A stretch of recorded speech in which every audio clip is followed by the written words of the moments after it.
नमस्कार, देख रहे हैं आप न्यूज 80 और मैं हूं आपके साथ अंजलि मलिक। दोस्तों, खबर में आगे बढ़ने से पहले आपसे एक छोटी सी अपील है। न्यूज 80 पर सच्ची पत्रकारिता को बनाए रखने के लिए अब आप हमारे यूट्यूब चैनल को ज्वाइन कर आर्थिक तौर पर सहयोग कर सकते हैं। यकीन मानिए, आपका एक छोटा सा सहयोग हमारे लिए हिम्मत बढ़ाने का काम करेगा। बहरहाल अब नजर डाल लेते हैं देश प्रदेश की सियासत से जुड़े हॉट टॉपिक पर। दिल तो जीत गए चंद्रशेखर आजाद, लेकिन सवाल यह है कि चुनाव आखिर कब जीतेंगे? कब तक आजाद दूसरों को बंदूक दागने के लिए अपना कंधा पेश करते रहेंगे? क्या 24 ही वो समय है जब आजाद भीम आर्मी के लिए सियासी जमीन मजबूत करेंगे?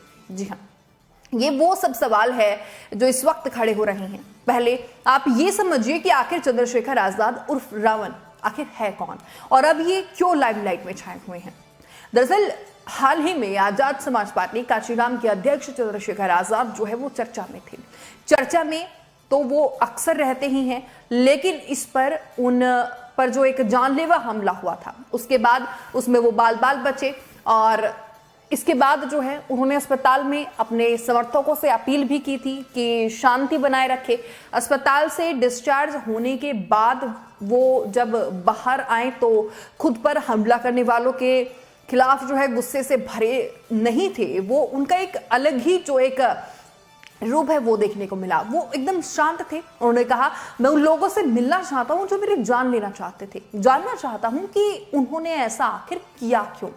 इसी दौरान जब उनसे ये पूछा गया कि लगभग सभी गैर बीजेपी दलों के नेताओं ने उनका हालचाल पूछा, उनकी तबीयत के बारे में जाना, लेकिन बसपा सुप्रीमो मायावती ने जिक्र तक नहीं किया।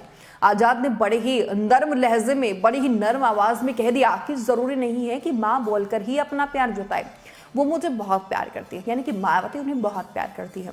अगले दिन ही आजाद एम्बुलेंस में राजस्थान में अपने कार्यक्रम के लिए निकल गए। वो ये नहीं दिखाना चाहते थे कि कमजोर हैं, लेकिन उन्हें नजदीक से जानने वाले ये कहते हैं कि वो इस तरीके से मीडिया में छाए रहना पसंद करते हैं। ये चंद्रशेखर का स्टाइल है। आज चंद्रशेखर पूरे देश में तो नहीं, बल्कि अगर हम बात करें कम से कम उत्तर भारत में युवा दलित शक्ति का चेहरा माने जाते हैं, पोस्टर बॉय जैसे। उनका जो डेब्यू है वो भी ठीक वैसे ही हुआ। आजाद सहारनपुर के घटकोली गांव के रहने वाले हैं।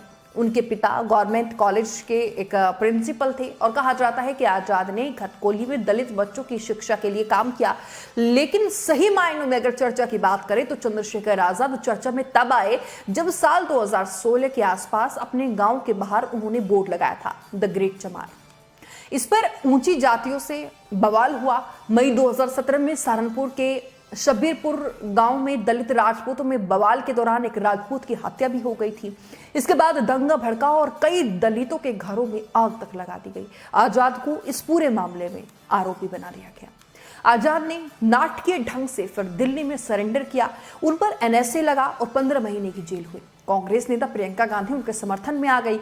उन्होंने मांग की कि आजाद को तिहाड़ की जगह एम्स में रखा जाए, जहां उनका इलाज हो।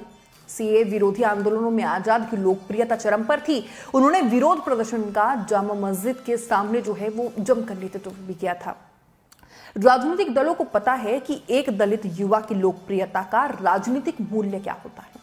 साल 2018 में चंद्रशेखर ने समाजवादी पार्टी और आरएलडी के उम्मीदवार का कैराना लोकसभा उपचुनाव और नूरपुर विधानसभा उपचुनाव में समर्थन किया था। चंद्रशेखर आजाद ने जेल के भीतर से संदेश भेजा और बीजेपी दोनों जगह हार गई। अब चंद्रशेखर को बीएसपी प्रमुख मायावती के विकल्प के तौर पर उत्तर प्रदेश की जो राजनीति है उसमें देखा जा रहा है। मायावती भी अब तक बहुत सक्रिय वो नहीं रही थी, ये भी एक वजह थी। चंद्रशेखर का जादू की अगर हम बात करें तो उनका जो जादू चला वो दिसंबर 2022 में देखने को मिला, जब राष्ट्रीय लोकदल ने उनके समर्थन से खतौली विधानसभा उपचुनाव में बीजेपी जो है वो करारी शिकस्त बीजेपी को दी थी। यहां तक तो चलिए ठीक है, लेकिन अब साल 2022 का विधानसभा चुनाव था। उस समय चंद्रशेखर आजाद की पार्टी अपने दम पर लड़ी, लेकिन महज 559 वोट बटोर पाई। आजाद योगी आदित्यनाथ के खिलाफ खड़े हुए थे, लेकिन उनकी जमानत तक जब्त हो गई। वो बसपा सपा के बाद चौथे नंबर पर पहुंच गए। लेकिन इन सबके बीच जो है इस समय चंद्रशेखर आजाद के तेवर तो भा रहे हैं लोगों को। लोग खूब प्यार भी दे रहे हैं, युवा नेता हैं, लोग पसंद भी कर रहे हैं। खासकर अगर हम बात करें जयंत चौधरी और आजाद की दोस्ती की, दोनों साथ में खूब जचते भी हैं, लेकिन सवाल फिर वही है कि कब तक आजाद दूसरों को बंदूक दागने के लिए अपना कंधा जो है वो पेश करते रहेंगे, या फिर दलितों के लिए उम्मीद की किरण बनकर महज किंग मेकर, डील ब्रेकर बनते रहेंगे। आपको क्या लगता है, आप क्या सोचते हैं इस पर, वो जरूर कमेंट बॉक्स में रखिएगा। मेरे साथ इतना ही, देखते रहिए न्यूज़ 18। नमस्कार।